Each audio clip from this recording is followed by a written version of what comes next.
a singular honor to request that we all be upstanding as we invite His Excellency the Deputy President to address this group. Thank you very much.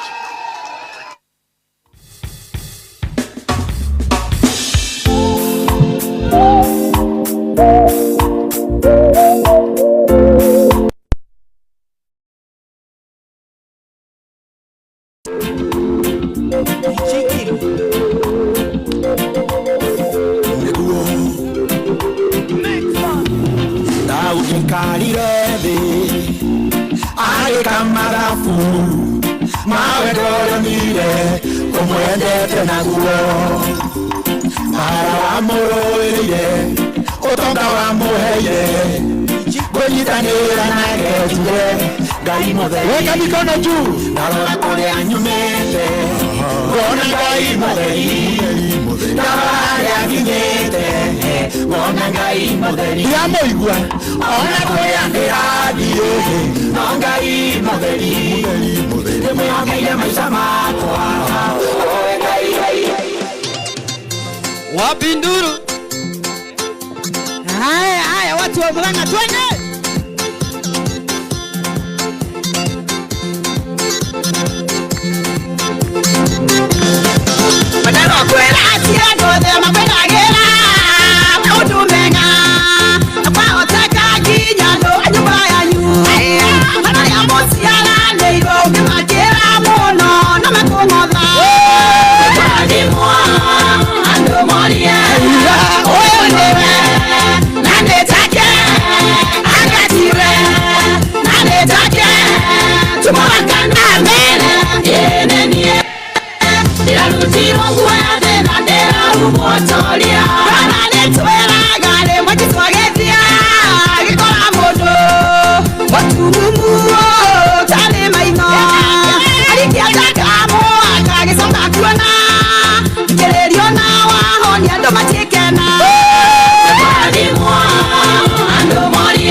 Thank you.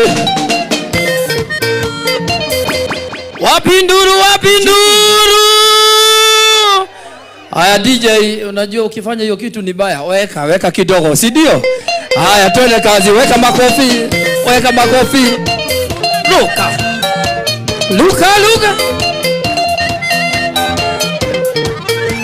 Luka tumia tuge bu.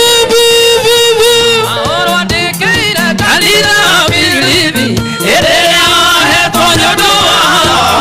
Enye sokagia galo ne kwatale. Yodo akomweda na. Muranga inua. Inua juu. Wapi mikono tutam juu. Inua tutam juu. Inua juu. Inua mikono tutam. Watu wa Muranga wapinduru. Inua. Hora karuhe. Ane omo. Wapinduru ya Professor Kithure Kindiki. Thank you DJ, thank you DJ, God bless you. Wapinduru ya Professor Kithure Kindiki. Asanteni sana, thank you, naomba tuketi. Asanteni sana. Muranga Technical Hoi. Muranga Technical Hoi. Bas,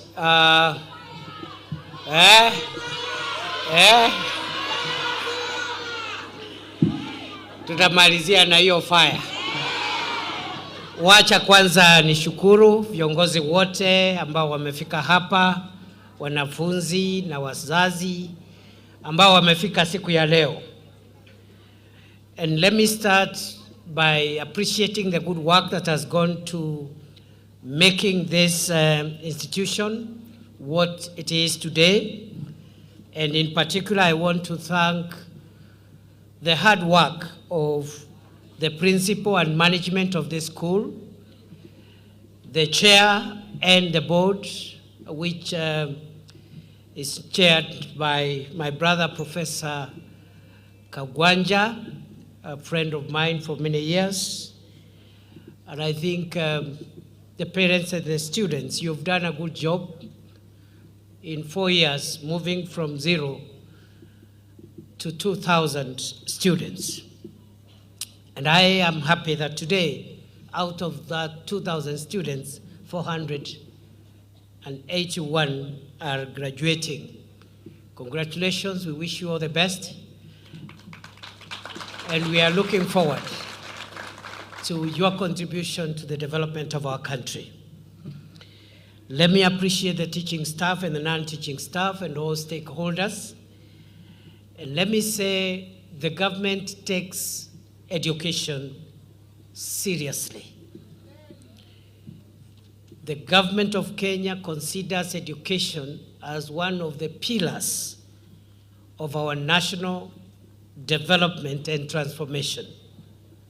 That is why we are spending nearly 30% of all the resources of Kenya to fund education. Almost 30% of all the money that we collect in this country is funding education. For a long time, we've been doing 650 billion every year. This year, we are releasing to the Ministry of Education for funding of all schools from primary level to university, a record 702 billion Kenya shillings. That is money for paying teachers, running schools, running tertiary institutions, and also running universities. And that is not a small investment. And therefore, if there is anyone who had a doubt on where the government places education, look at the budget for education. It is the biggest single budget compared to all the ministries that are there in our country. Out of the 22 ministries, education alone takes 30% of all the money that we generate in Kenya. We, as government, in the last 3 years have made some positive strides in strengthening our education system. In 2022, during campaigns, it was clear that many people did not understand, and many people in Kenya were not happy with the way we were implementing the competence-based curriculum, CBC. And many places we went, the people of Kenya were asking us to abolish CBC in all the 47 counties. And that is why immediately President Ruto got into office, he formed the Presidential Working Party on Education Reforms. Through the report of that Presidential Working Party, I am proud to report we have been able to stabilize the curriculum of the new education system that was introduced some 6, 7, 8 years ago. And we have said that it is not just CBC, it is not just a curriculum, it is a whole system for educating a pupil, a student. And therefore, we have now renamed CBC to CBE.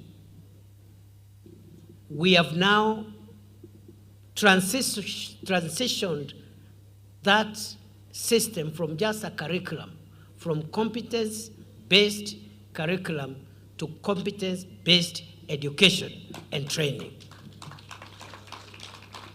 In the process, we have also seen the transition from primary school to junior secondary school, and in January 2026, next year, 5 months from now, we are going to have the transition now from junior secondary school to senior school. We have said for the senior school, the last 3 years of high school, the students will concentrate on areas that respond to their talents and their interests in terms of their careers. And therefore, students will not be burdened with studying all the subjects as it was in the old education system. In the senior school, the last 3 years, they will spend studying subjects that relate to the pathway they have chosen for their career. We have 3 pathways. One of them is STEM, which is for students who want to specialize in science, technology, engineering, and mathematics.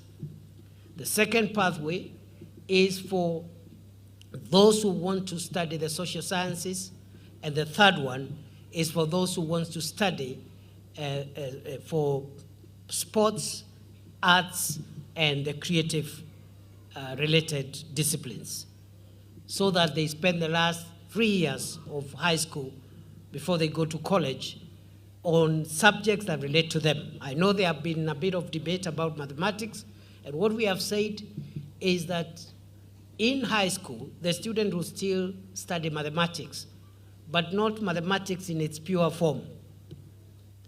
Mathematics in its pure form will only be studied by those students in senior school who are in STEM schools and those who have chosen STEM pathway.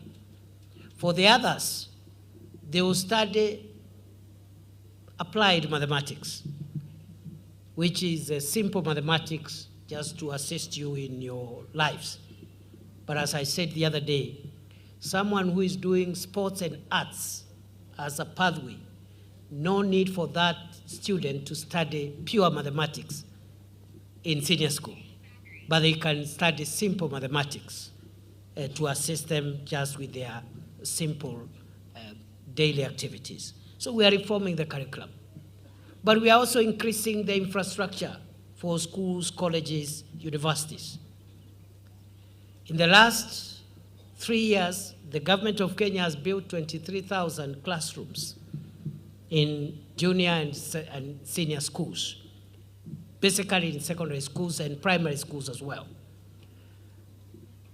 out of which 7,000 have been built through the national government CDF, and the other 16,000 have been built through the Ministry of Education. We are now in the process of building 1,600 laboratories to schools that do not have laboratories, especially those that will be in preparing students for STEM subjects. This is a huge investment in infrastructure. This administration, for the last 3 years, has employed the largest amount of teachers ever employed by any administration since independence. Before 2022, every year we used to employ between 4,000 and 5,000 teachers a year. We realized many schools don't have enough teachers, and it is affecting the quality of our education system, because a good education system must be accessible, must be affordable, must be relevant, and must be of high quality. And the teacher is the guarantor of all those variables. And so in the last 3 years, by close of this year, December, we'll have employed 100,000 teachers, almost 30% of all the teachers employed in Kenya since independence. Since 1963 to 2022, the number of teachers employed by the national government, by the government of Kenya, was slightly over 300,000 teachers. For 60 years, 300,000 teachers. In 3 years, 100,000 teachers. A third of the teachers of Kenya by December will have been employed by this government of President William Ruto. And therefore, we mean business. When we talk about transforming our education system, we mean business. We have also attended to TVET, and I know that is where most of you here are interested in. But I spend time speaking about the other areas of our education because I know we have parents here and even new graduates, your brothers and sisters who are in primary school, junior school, secondary school. But for TVETs, we have also been deliberate In 2022 September, when President Ruto was sworn in office, we realized that there are more students in universities than in TVETs. While policymakers, education policymakers tell us that you should have more students in the TVETs and tertiary institutions than those that are in universities. We had only 297,000 students in all the TVETs in Kenya, and we have almost 1 million students in the universities. So we undertook certain policy and administrative changes to ensure we increase the enrollment of the students in TVETs.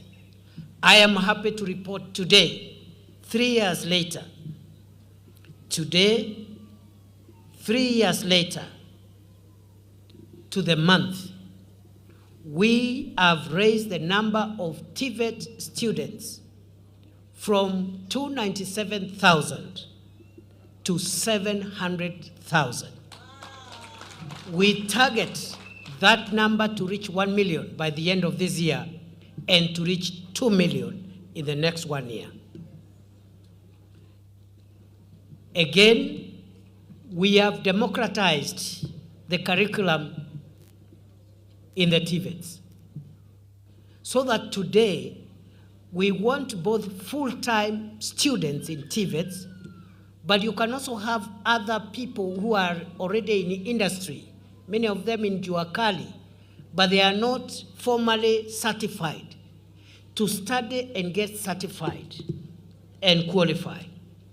That is why we have introduced the modularization of the TVET curriculum, which allows somebody who is running a workshop in town here in Muranga, who wants to have a certificate, a diploma in their areas of expertise, let's say mechanical engineering or automotive engineering. They can continue with their business, look for some little time, 3 weeks, 1 month, come and take one module, and then go back to work. When they are ready, they come and take another module. Then they go back to work. The other time, another year, they come for another module until they accumulate enough modules for the course they are studying for and they get certified. The modularization, therefore, of the TVET curriculum is a game changer and will assist very many people in industry who are already practicing artisans and technicians to get qualified without having to stop their businesses and come full-time for 3 years, for 2 years, as has been the case. That is why, in addition, we have introduced the recognition of prior learning, which allows artisans, technicians, and other people who are talented in skills. We have people who have talents in electrical engineering, talents in mechanical engineering, talents in carpentry and plumbing, but they are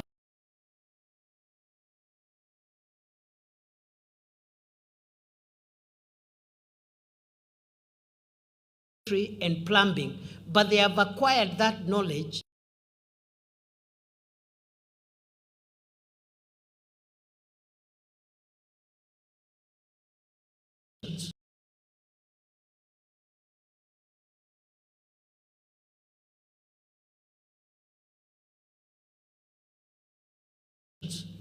so the recognition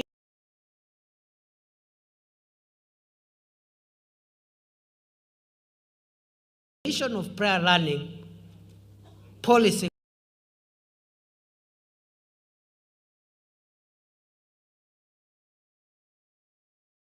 have to spend all the years learning something which they already know.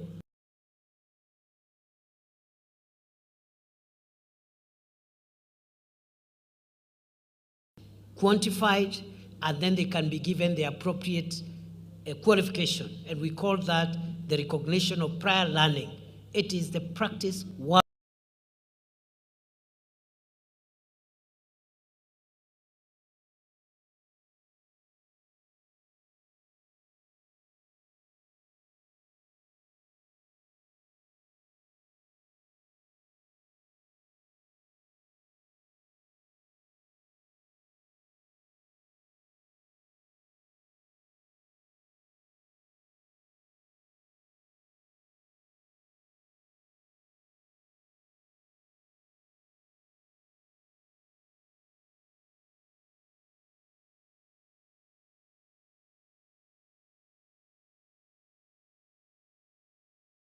over.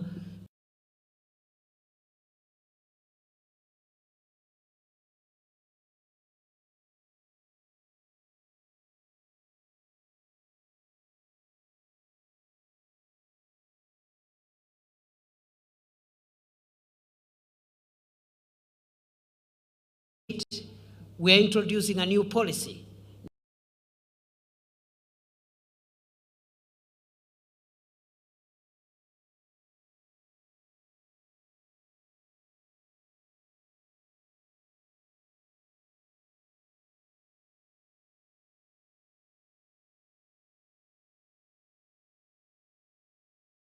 To strengthen the capacity of the teaching fraternity.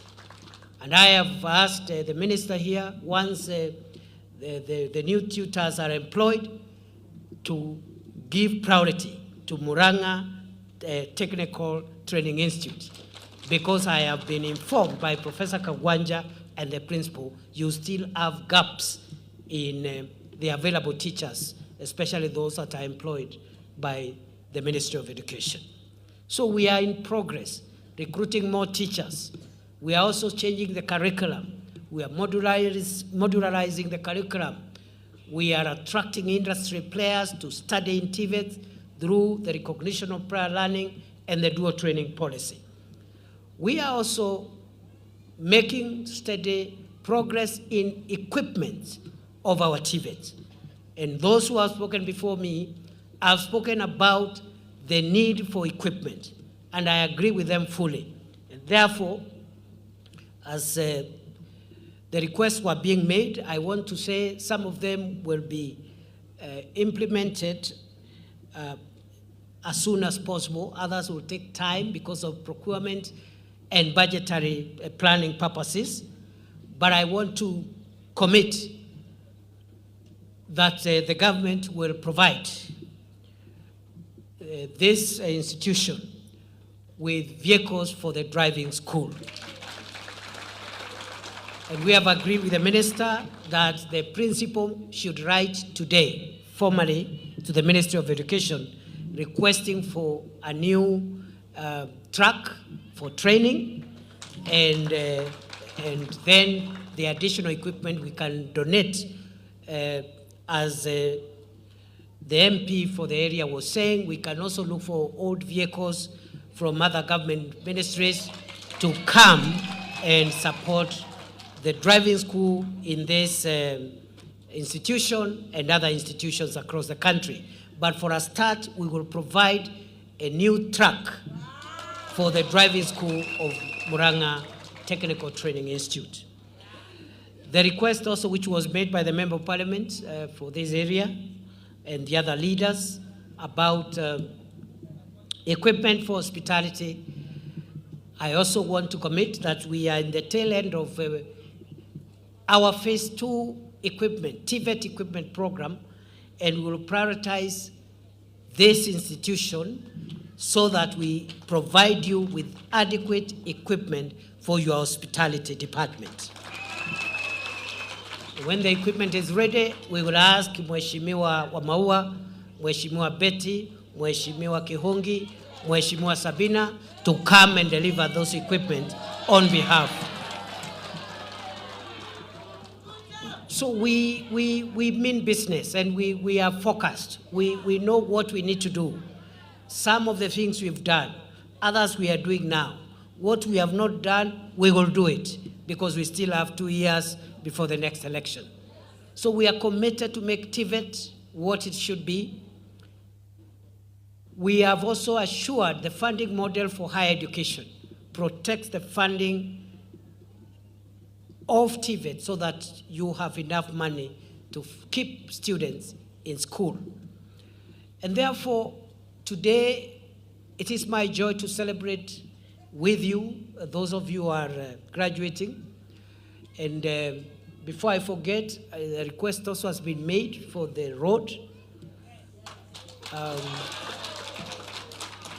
But Mheshimiwa wa Maua, I don't think that road is 700 meters. I think you are trying to make it shorter so that I think it is longer. I think it's longer than 700 meters. I think it's about a kilometer. So it's better to be accurate, because if you ask for 700 meters and the road is a kilometer, and the government approves 700 meters, we'll have a road that is not complete. Isn't it? So I think it's about a kilometer of road, isn't it? And also street lighting, isn't it? So again, we will work with Mheshimiwa and the other leaders of Muranga County to make sure that we provide the road, the lighting, the equipment for hospitality, the equipment for driving, and then we proceed with the other things. So we have clarity. Allow me before I go towards concluding, to also encourage the graduates. I think there is a lot of negativity, especially on social media and from politicians who are negative. Because leaders and influencers must create hope, not create despondency and create depression and discourage young people.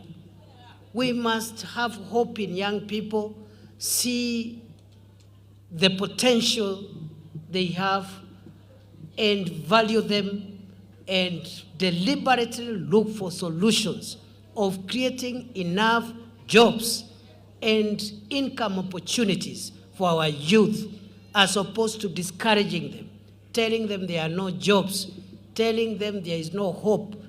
I want to stand here as Deputy President of Kenya, graduates, and the rest of you who are trainees in this institution, and all the young people of Kenya listening to us today. I want to tell you that you are a treasure for our country. We value young people. You have the energy, you have the skills, you have youth, which many of us do not have. And the future of Kenya is dependent on you. And this government is leaving no effort towards creating opportunities for you and making as many of you as possible have a comfortable start when you leave college in terms of getting jobs and also having opportunities even to create jobs and do your own businesses. We are now running the affordable housing program across Kenya. That affordable housing program is to provide housing which many Kenyans could not have afforded. Housing at a cost that many of the people who want decent homes can afford. But it is also a job creation strategy. Beyond providing homes, it is also creating jobs for our young people. The majority of the people today employed in the various affordable housing projects across Kenya and market construction projects across Kenya, many of them are graduates of TVETs. Because for every affordable housing project, for every market we are constructing, for every hostel we are constructing, including the hostel we are constructing here, you have a plumber, you have an electrical engineer, you have an electrician, you have a mason, you have a fundi, we have all fundis, masons, plumbers, you have engineers, uko na watu hata ya mkono. But the majority of the people now running the affordable housing program are young people, and I am proud to report we have created jobs for 350,000 young people. Many of them are TVET graduates through the affordable housing program. And that program is not stopping. It's not stopping anytime soon. It is sustainable. It's a long-term program of this government. And we are targeting to increase the number of young people employed under the affordable housing program from the current 350,000 to 500,000 by the end of the year. And we want the number to reach 1 million young people by 2027. We also have another program for digital jobs. Many of you are using the Jitume lab here in this institution. The president came here, promised 100 computers for the Jitume lab. Your Mheshimiwa wa Mahua, Mheshimiwa Sabina, Mheshimiwa Betty, Mheshimiwa Kihungi, when they met the president as Muranga leaders, they pushed that this Jitume lab be fully equipped. Already 30 computers are here. The remaining 70 computers are on the way. Young people are earning money on the internet because they have skills. They have technical skills in ICT. So they can go and do forex trading. They can go there and do website design, app development. They are earning money. They are students.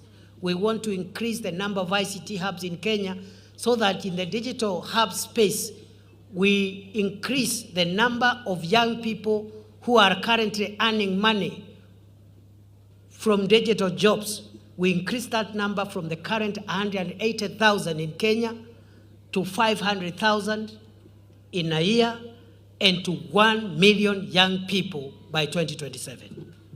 So you have 1 million young people under affordable housing. Then we are also targeting 1 million young people under digital jobs. It is possible. It is very possible. We have a program we have rolled out called Nyota, the National Youth Opportunities Training Transformation towards Advancement, That Nyota program is funding small businesses. Many of them are run by graduates of TVETs. So your micro businesses, a small workshop somewhere of furniture or something, a bakery or something, some hospitality business. And we are saying youth-led businesses. In every ward, we will get 70 businesses, which will receive support from the government of Kenya of 50,000 shillings to expand on the business. These are initiatives, Nyota, the affordable housing program, the digital jobs program. And then finally, we have another program we are calling Kazi Maju. In Kazi Maju, there is a high demand for TVET graduates. Many countries don't have enough electricians. They don't have enough plumbers. They don't have enough mechanics. They don't have enough drivers. And over the last 3 years, we've been able to support 430,000 young Kenyans to work overseas, earn money, send money home, and build the economy of Kenya. We want to increase that number from the current 430,000 to 1 million young people working abroad under the Kazi Maju program so that they can go get dollars and send home. And after a few years, they can always return home and invest here. So those are the programs we are running. Kazi Maju, Kazi Mtandaoni, Kazi kwa ground, ya affordable housing. We have even job program for others who are not as qualified as you are, like the Kazi Mutahani program. The Kazi Mutahani program, we are starting with 200,000 young people across Kenya. We have already employed 45,000 to clean Nairobi River. Nairobi River now looks different. So we want to take that in every county, in every sub-county. Again, with time, in the next 2 years, we can have another 1 million young people under the Kazi Mtaani Climate Works program. Tell me 2 years from today, 5 years after the election of President Ruto, if we can get 1 million young people under Kazi Mtaani Climate Works, 1 million young people under affordable housing jobs, 1 million young people under Kazi Mtandaoni digital jobs, 1 million young people under the affordable housing and Kazi Maju program. Hiyo si itakuwa tu tabu. So we are on course. The people who are making noise have no idea. We have already covered ground, and the remaining ground will cover it. And we will come with statistics. When we come to Muranga, we will say we have taken 1 million young people overseas to study. And out of the 1 million, the number that comes from Muranga is 140,000, and we will arrange them according to their constituencies and the wards and the villages they come from. Yes, so that tunakuja tunasema mtoto wa fulani, mtoto wa fulani, mtoto wa fulani, alafu tunauliza ni fire si fire. Yeah, it's as easy as that. So don't be young people. Don't allow people who have had their time in life. The old people like myself, they have had their time, they have educated their children, they have run businesses. They are trying to make you feel defeated and preaching hopelessness on you. I want to tell you, you are the hope of Kenya. We will go out of our way to create opportunities so that that hope can be realized. Musiwe na wasiwasi. And we will come with data. Kama ni watu ya affordable housing, majina yao ni hii. Per village, per ward, per constituency, per county. Wale wengine nao wakuja na data yao. So finally, wanafunzi, because I know you have a long day ahead, you want to go and celebrate with your loved ones, your parents, your guardians, you want to leave it there. But I had Wamaua. Oh yes, I almost, yes, yeah, Wakoyo. Agreed. It is true Gakoigo Stadium is supposed to be upgraded. It is true your leaders met the president and reminded him of that pledge. And it is true also, we will build Gakoigo Stadium. And therefore, you give us like 2 months, we finish the procurement process. I am the one who will bring the contractor for Gakoigo. Hiyo sitatumana, mimi ndio nitakuja na contractor. Na hiyo kwa sababu sitaki ingizwe siasa pale, hiyo itajengwa na a very good contractor na itasimamiwa na Kenya Defence Forces. Yes, utaki mchezo. We don't want to bring a contractor hapa alafu aanze kutuongeleza Kiswahili na Kiingereza na kampeni na karibia. So I will bring the contractor myself. Na nitakuja na watu wa Kenya Defence Forces na waziri wa ulinzi na PS wa defense, tutakuja nao hapa. Si namna hiyo? Si mambo ni namna hiyo? Sasa ile imebaki ni moja hapa. Nimesikia huyu barabara tulimaliza ile ya Shagaki. It's done. Don't worry. Sasa ati nilisikia huyu mheshimiwa Maua, na hao viongozi ni viongozi wazuri.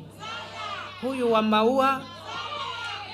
Maua wakiwa na Betty, wakiwa na Sabina, wakiwa na Kihungi, wakiwa na Veronica Maina, wametetea hii serikali, wameng'ang'ania hii serikali, na hii matunda yote mnaona serikali kileta hapa ni kwa sababu ya hao viongozi ambao wamesimama na hii serikali. Kwa sababu wamejua wasipotafutia watu yao maendeleo, hawatakuja hapa 2027 kupeana mastori. Ama namna gani? Hao viongozi ni fire si fire. Ni fire si fire. Ni noma si noma. Huyu wa Maua anatosha. Anatosha wa Maua. Ni wa Maua anatosha. Huyu Betty anatosha. Betty anatosha. Na huyu Sabina Chege anatosha. Na huyu mbunge wa Kangema anaitwa Kihungi. Na hao MCS wetu ni fire si fire. Noma si noma. Hao majenzi wanatakanga hii ya mbwekse. Mnatakanga hii ya mbwekse. So tuendelee namna hiyo. So we'll continue reforming TVET. We'll continue reforming our education. We'll continue employing teachers. We'll continue equipping schools. That is how you transform a country.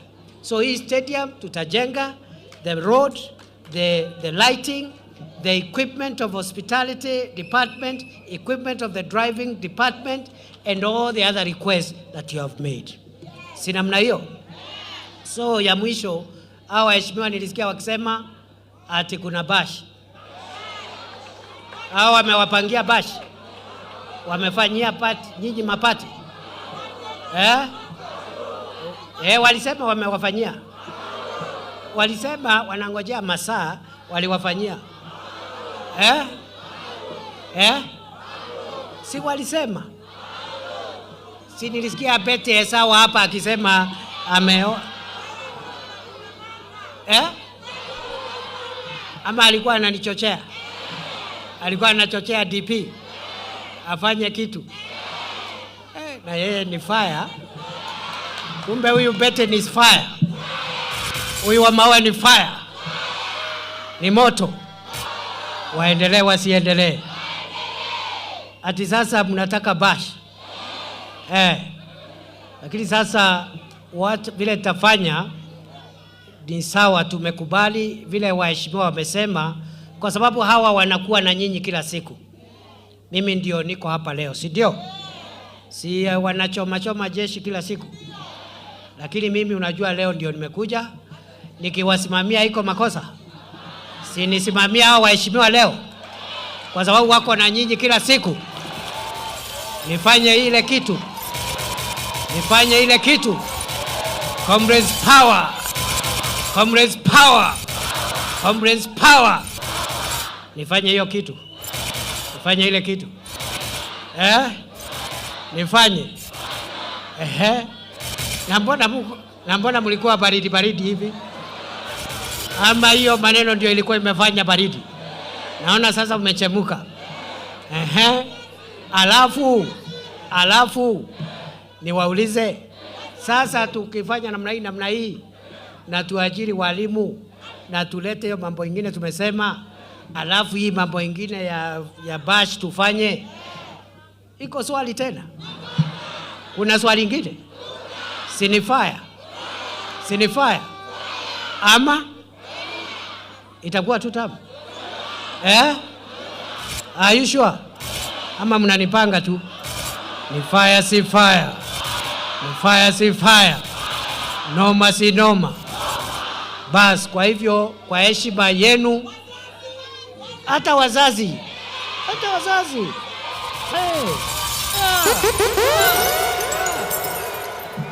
Ala, si hata wazazi wako pale. Si hata nimeona vijana wa bodaboda pale. Bodaboda power. Bodaboda power. Bodaboda power. Bodaboda power. Si hata wazazi nao. Wazazi power. Wazazi power. Leo nimepatikana. Leo nimepatikana jameni. Comrades power. Lakini sasa tutaanza na comrades kwa sababu siku ni yao leo. Kuna hiyo. So mimi nataka mniruhusu, kwa sababu nilikuwa nimeeleza mheshimiwa kuna shughuli mahali. Mheshimiwa wa maua ndio nataka niwache hapa, na ako na maneno ya comrades, ako na maneno ya wazazi, ako na maneno ya sisi zote, hata bodaboda. Niendelee nisiendelee? Niendelee nisiendelee? Kwa hivyo mimi niko hapo na wazazi wenu wamekubali tuendelee na hii mambo ya serikali, na hata nyinyi wanafunzi muunge mkono serikali, kwa sababu hiyo ndio inashughulikia maslahi yenu. Mtu mwingine asikuja hapa na stories za jaba ati anawasumbua na hana solution, asaidii chochote, asaidii mupate chochote. So I think tuko sawa sawa, na mimi nitarudi hapa siku nyingine. Si namna hiyo? Si namna hiyo? Nimekaribishwa tena na wazazi peke yao, ama hata na comrades? Hata comrades. Comrades power. Comrades power. Wazazi power. Wazazi power. Bodaboda power. Bodaboda power. Fire si fire. Noma si noma. Naomba tusimame kwa wimbo wa taifa jameni.